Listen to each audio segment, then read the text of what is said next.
மத்தேயு அதிகாரம் 1. ஆபிரகாமின் குமாரனாகிய தாவீதின் குமாரனான இயேசு கிறிஸ்துவினுடைய வம்ச வரலாறு. ஆபிரகாம் ஈசாக்கை பெற்றான். ஈசாக்கு யாக்கோபை பெற்றான். யாக்கோபு யூதாவையும் அவன் சகோதரரையும் பெற்றான்.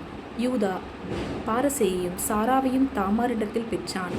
பாரேஸ் எஸ்ரோமை பெற்றான். எஸ்ரோம் ஆரோமை பெற்றான்.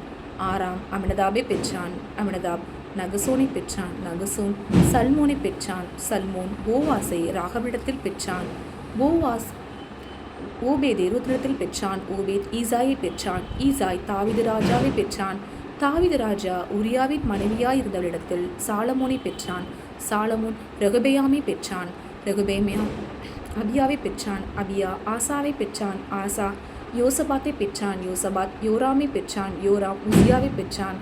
உசியா யோதாமை பெற்றான். யோதாம் ஆகாஸை பெற்றான். ஆகாஸ் இசைக்கியாவை பெற்றான். இசைக்கியா மனாசேயை பெற்றான். மனாசே ஆமோனை பெற்றான். ஆமோன் யோசியாவை பெற்றான். பாபிலோனுக்கு சிறைப்பட்டு போகும் காலத்தில் யோசியா யெகோனியாவையும் அவனுடைய சகோதரரையும் பெற்றான். பாபிலோனுக்கு சிறைப்பட்டு போன பின்பு யெகோனியா சலாத்தியேலை பெற்றான். சலாத்தியேல் செருபாபேலை பெற்றான். செருபாபேல் அபியூதை பெற்றான். அபியூத் எலியாக்கீமை பெற்றான். எலியாக்கீம் ஆசோரை பெற்றான். ஆசோர் சாதோக்கை பெற்றான். சாதோக்கு ஆகீமை பெற்றான். ஆகீம் எலியூதை பெற்றான். எலியூத் இளையாசாரை பெற்றான். இளையாசார் மாத்தானை பெற்றான். மாத்தான் யாக்கோபை பெற்றான். யாக்கோபு மரியாளுடைய புருஷனாகிய யோசேப்பை பெற்றான். அவரிடத்தில் கிறிஸ்து எனப்படுகிற இயேசு பிறந்தார். இவ்விதமாய் உண்டான தலைமுறைகள் எல்லாம் ஆபிரகாம் முதல் தாவீது வரைக்கும் 14 தலைமுறைகளும், தாவீது முதல் பாபிலோனுக்கு சிறைப்பட்டு போன காலம் வரைக்கும் 14 தலைமுறைகளும், பாபிலோனுக்கு சிறைப்பட்டு போன காலம் முதல் கிறிஸ்து வரைக்கும் 14 தலைமுறைகளுமாம்.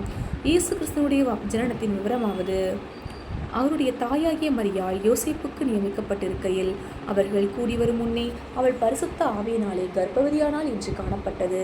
அவள் புருஷனாகிய யோசேப்பு நீதிமானாயிருந்து அவளை அவமானப்படுத்த மனதில்லாமல் இரகசியமாய் அவளை தள்ளிவிட யோசனையாயிருந்தான்.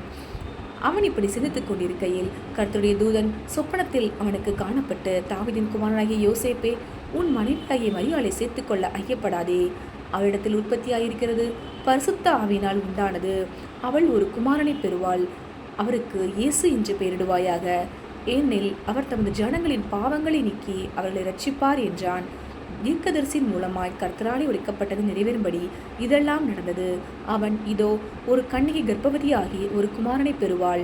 அவருக்கு இம்மானுவேல் என்று பெயரிடுவார்கள் என்று சொன்னான். இம்மானுவேல் என்பதற்கு தேவன் நம்மோடு இருக்கிறார் என்று அர்த்தமாம். யோசேப்பு நித்திரை தெளிந்து எழுந்து கர்த்தருடைய தூதன் தனக்கு கட்டளையிட்டபடியே தன் மனைவி சேர்த்துக்கொண்டு அவன் தன் முதல் பேரான குமாரனை பெருமளவும் அவளை அறியாதிருந்து அவருக்கு இயேசு என்று பெயரிட்டான்.